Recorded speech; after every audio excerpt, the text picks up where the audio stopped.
Hey, you guys, it's Denise. I am actually in South Carolina right now visiting a friend, but I watched a documentary on my flight down that I wanted to talk to you about. So, this is kind of like an impromptu live. So, be sure that your notifications for this group are turned on so you get notified anytime I come in with like a tidbit, impromptu information. But for those of you who don't know, I am a clinical psychologist turned dream life coach, and I love what I do now. I always tell people that in my clinical psychology days, I was working with people who are at rock bottom, helping them to become stable. And now I work with good people and help them to become great, bust through their limiting beliefs, break through their own personal glass ceiling, and create a life that they love. However, a lot of us have trauma, whether you're at rock bottom or you have already started the healing journey, or you just keep kind of running into resistance and you don't know why. So even though coaches are not necessarily doing trauma work, and most of the time, the idea of a coach is that you're forward focused. You're not necessarily looking backwards. We want to still be uber trauma informed. Why? Because trauma impacts us today until realistically, it'll probably always impact us, right? But it will still impact us until we really start the healing process and bring that darkness into light. And what I mean by that is, if we don't heal through trauma that we've experienced, it sticks with us. And we may think we're just fine. However, it's like our house is on fire. Unresolved trauma looks like negative coping skills.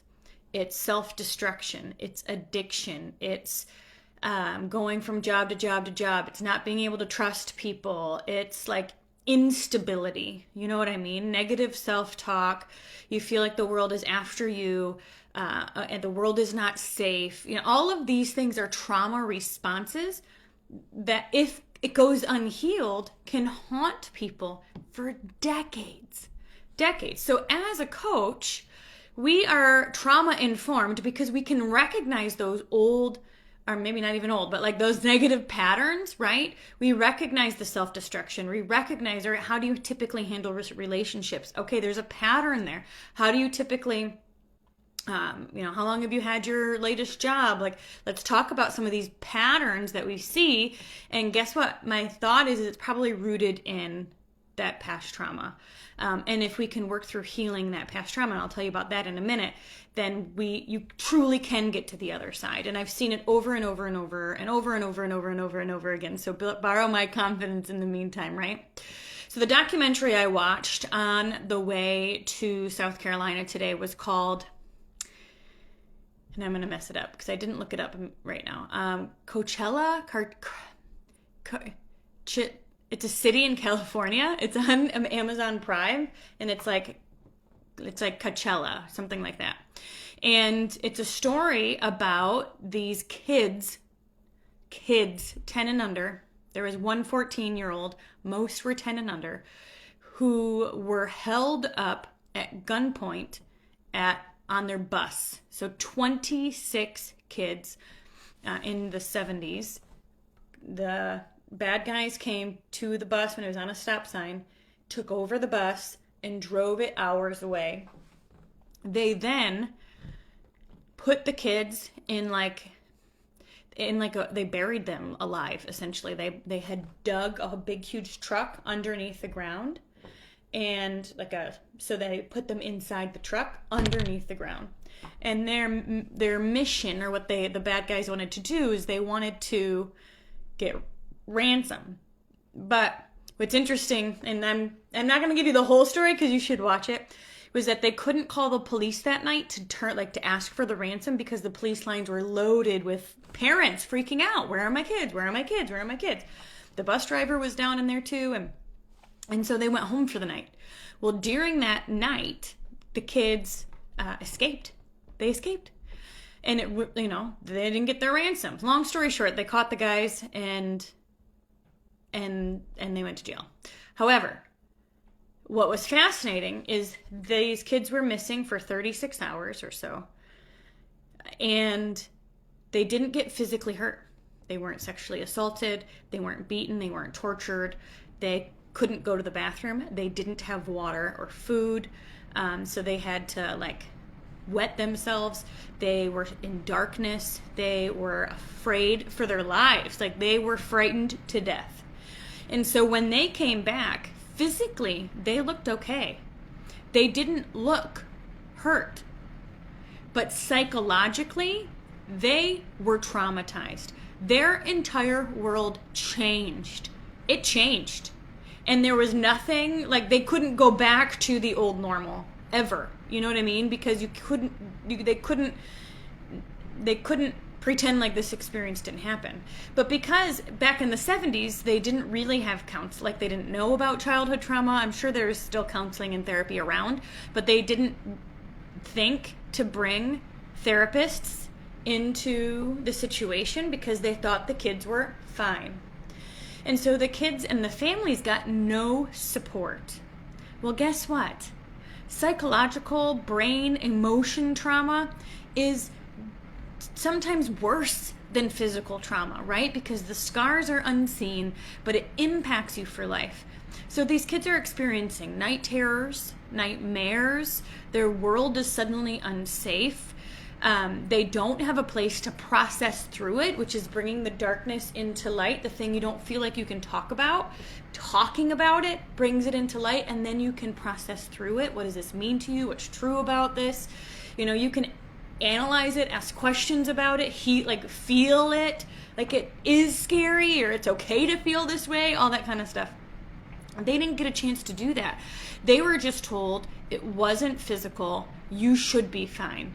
But they were not fine. And so what's fascinating is a psychiatrist or psychologist, oh shoot, hold on a second.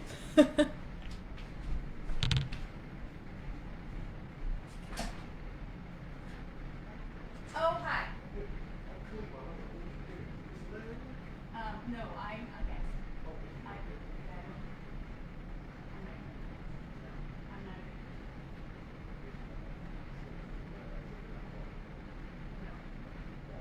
All right. Thanks.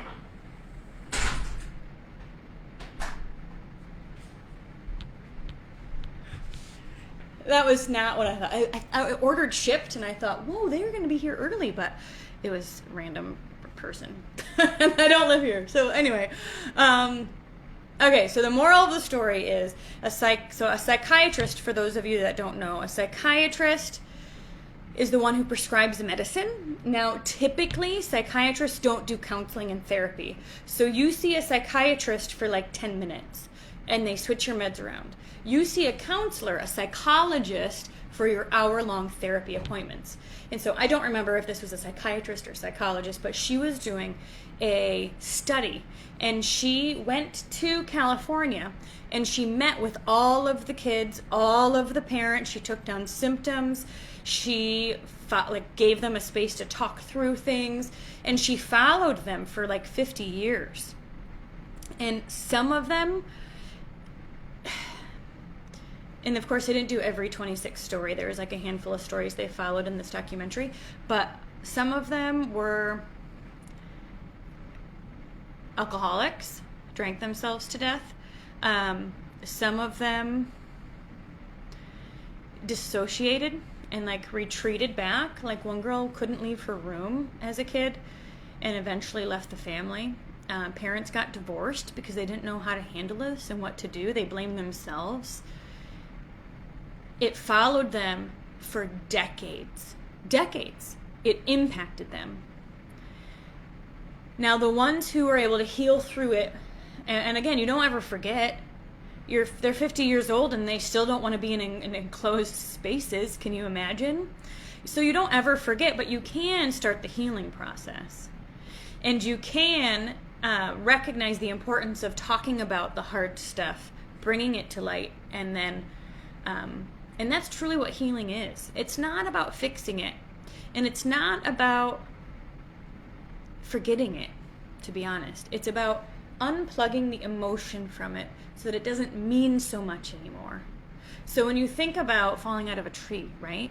you don't have an emotional response to that memory. Like, oh, I fell out of a tree, and that triggers you for days. No, you just go, oh yeah, that happened. So the goal with the traumatic event is not to forget it, but it's to unplug the meaning behind, like unplug the emotion out of it. Because what happens is when you're in that traumatic event, all of your nervous system is firing and you are in high alert and everything is like, and then they can stay that way. And then the littlest things trigger that nervous system reaction again. And so what we want to do as coaches is we want to understand how the body responds to trauma. We want to understand that when we see negative coping skills, it is typically connected to some sort of trauma. And I get emotional about this because I think sometimes we see negative coping skills as a behavior problem, which can be true. I mean, it's not always trauma related, but a lot of times it is. And so when you see addiction or you see inconsistency and you see instability and you see cutting or depression or anxiety, like, yes, they can be standalone and they can be connected and rooted in some sort of trauma. And so as a coach, we just want to be aware. We want to know that the goal isn't just to like get over it. The goal is to heal through it. And so in Dream Life Coaching, I teach the Dream Life Pathway, head, heart, feet. Do you know what you want? Do you believe it's possible? Do you know how to go get it? And so with the heart space, we do a few things. Number one, we build belief that it's possible, like a new life is possible. But then we also heal through and release through the things that have been holding us back, which is resentment, guilt, shame, those traumatic events. And so my thought here is if you're interested in learning more about how trauma impacts the body and brain, check out that documentary, Chowchilla, something like that. You'll find it. It just came out this year, and it's only been a month, so you'll find it. But it's about the bus kidnapping in California. And what I really appreciated was their thoughts and education about how trauma sticks with us for a lifetime, especially if we don't do the healing work. So I'll end with this, and I can't see any of your comments, so I'll go back after this and check in and see what questions you guys have about this or any experiences you have. But one of the things I thought was interesting, super annoying, was that every 5 years, the bad guys would come up for parole. And every 5 years, the kids would have to testify or go back to the parole board and say why they don't feel like these people are safe for society. So first of all, they testified in front of the perpetrator at 10 years old and less. Like, they told their stories. They talked about how it's impacted them. They talked about the nightmares. It's so heartbreaking for survivors to have to do this because you have to be healed enough and like strong enough to face your accuser or face your perpetrator. And but yet you also still have to prove damages, like it is impacting me. So it's such a balance. But these kids had to say, yes, this is impacting me, all these things, when they're just kids. And then every 5 years, they'd have to go. And so some of them made it their life's mission to keep these people in bars, behind bars. And that became obsessive too. So it's like these victims never really got a chance to let go. And then this is so true in so many cases, especially when somebody gets the death penalty case. I've learned if they get the death penalty, it's actually harder on the victim's family because it keeps coming up. It keeps I don't know what it is, but the court system certainly favors, okay, that's not true. That's a blanket statement. The court system has a lot of rules and regulations to make sure the defendant gets a fair trial. They do not have a lot of rules that protect the victims. And so you saw that in this case as well. Anyway, I think it's fascinating. I think that humans are fascinating. I think that our psyche, our soul, our emotions, our bodies, they hold on to the trauma until we start to heal. Healing's important. Healing's a huge part of what we do with Dream Life Coaching. Even though we're not trauma therapists necessarily, right? We're creating a safe place for people to talk and to recognize that it's not their fault and to take ownership back. And that, my friend, is priceless. So I'd love to hear your thoughts. If you have any thoughts on trauma, if you have any thoughts on the healing journey, if you have any experiences you want to share. But I feel like this is like my life's purpose, is to support people on their healing journey, because the more healed we are, the less triggered we are, and the less we take things personally, and the just happier the whole world is. We just did life purpose in 90-Day U-Turn, and I was reminded again about mine. So, all right, you guys, I hope this was helpful. Stay connected, and I will have some cool pictures from this weekend where I'm celebrating my friend who just checked something off of her dream board. So I'll tell you about it soon. Talk to you later. Bye.